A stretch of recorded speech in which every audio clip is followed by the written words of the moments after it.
Hey guys, and welcome to a new video. This is pretty much a Q&A from all the questions that you guys gave me in the Steam discussion over the last couple of days, so I hope you guys enjoy, and yeah, straight to it. Sheppy asks, when is your website going up and is there any more information about it?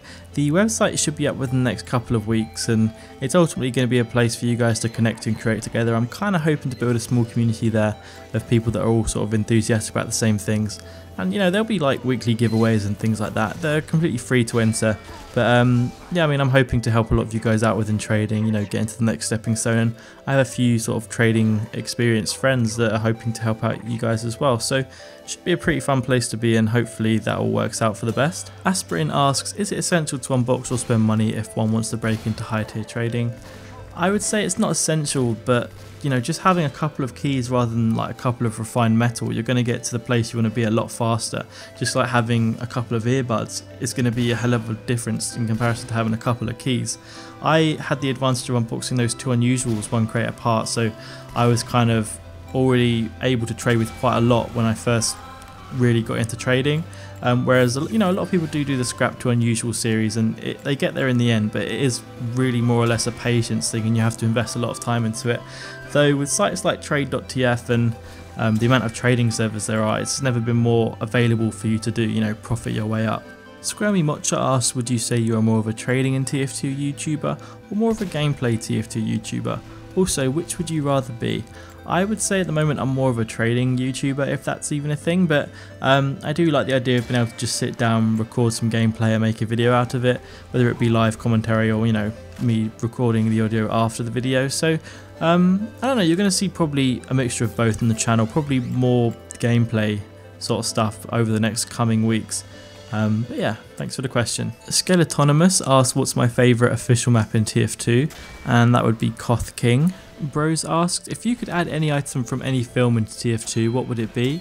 It would probably be the airbender staff from Avatar, you know, the little airbender staff that Aang uses where you can like glide and fly away. I just think it's a pretty cool item, and to have that in TF2, hopefully as all class, would be awesome. Though obviously they wouldn't introduce an item that allows you to fly away from people, so but still I think it would be an awesome item nonetheless. Oxycodone asks, who designed your intro and outro music / theme?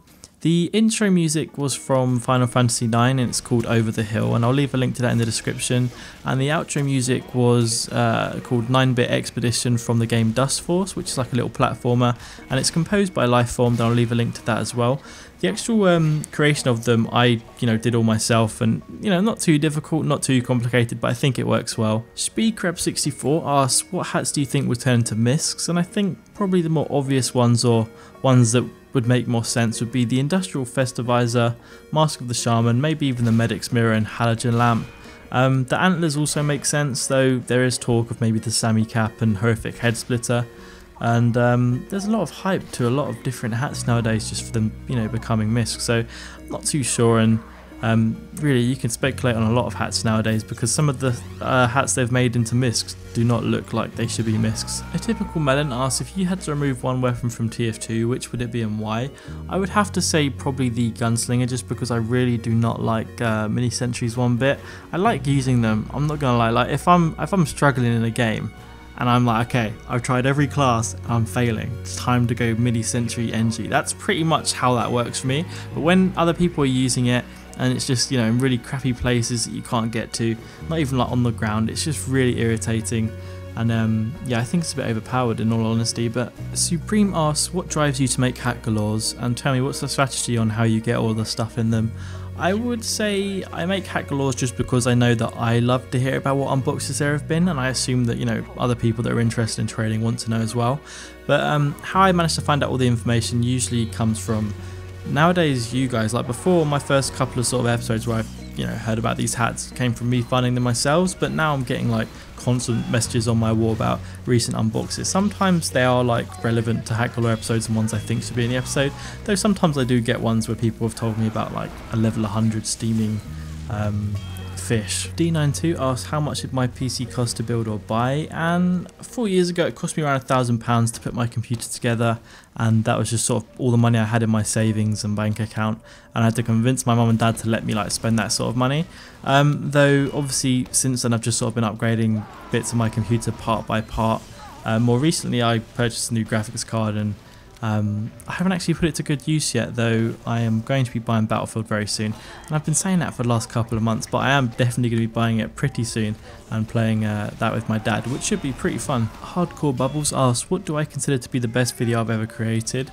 I would probably say the Unusual Day video, where I unboxed those 2 unusuals. I don't think there's ever been a video since then where it's just complete, like, my raw emotion about something where I don't care what people think. That was literally just how I reacted, and I was so hyped. And I don't think I've ever been that buzzed about TF2 since then, so who knows, maybe that will happen again sometime soon.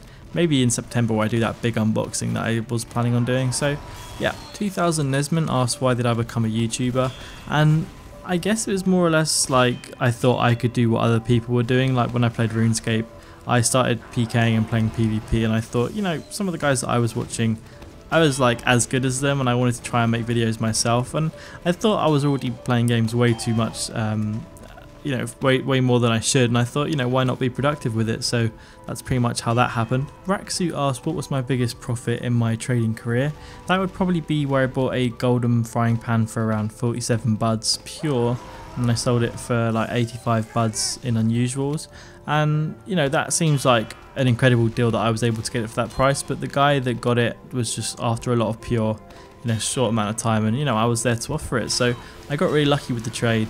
And by the time I ended up selling all the unusuals, I think I profited something, you know, shy of 30 buds pure. So, you know, it was definitely a good trade. And yeah, it was more of a long string of trades than one singular one, but definitely my biggest profit. Equilibrium asks, have you ever been scammed? If so, what was the item and how did you retaliate? I've been scammed for 10 buds before, and that was via PayPal, and PayPal is definitely something you need to be careful of if you are going to get into real world trading in TF2. But essentially, I sold a guy 10 buds pure, and he gave me $400, which at the time was the right price, and it wasn't like too unrealistic. But he ended up charging me back, and it turns out that he was using a hijacked PayPal, so nothing I could do. And the guy that actually owned the PayPal account couldn't do anything about it. The way I reacted though, sort of just took a break from TF2, made sure I made the appropriate report on steamrep.com, and the guy got marked within a few days. Though it is worth noting that steamrep nowadays take a very long time to process reports. For a rough idea, literally just check out the reports that are pending. Some of them have been up for over a year, but yeah, that's pretty much what happened with that. Vinegar flavoured fish sticks asks, what is your favourite unusual effect? And that would have to be sunbeams. For a long time I did really like burning flames and scorching. More scorching because it was different, and obviously burning is an effect we see in TF2 all the time just from the pyro, but ultimately after a few years of playing I do really like sunbeams the best. Carl Johnson asked, what was the best item I ever found as a drop? And that would have to be the Salvage Crate 60, and then second to that was actually another Salvage Crate 60 I got from a pallet of crates, though I guess that's not a drop. Most recently it would have been the Apparitions Aspect, which I think is a few ref, but I really love that misc for the pyro, you know, the ghost sort of head cosmetic. But I want to thank you guys for leaving the questions that you did, and I'll be sure to use them in a future Q&A. If you guys did want me to do a second one within the next couple of days, I'm happy to do that. Tomorrow I should be doing a hack galore, and I may even be doing a test live stream, though I was going to do that today, but it's rather late now, so I need to get my rest. But yeah, I hope you guys have enjoyed this video, and I will see you next time. Bye!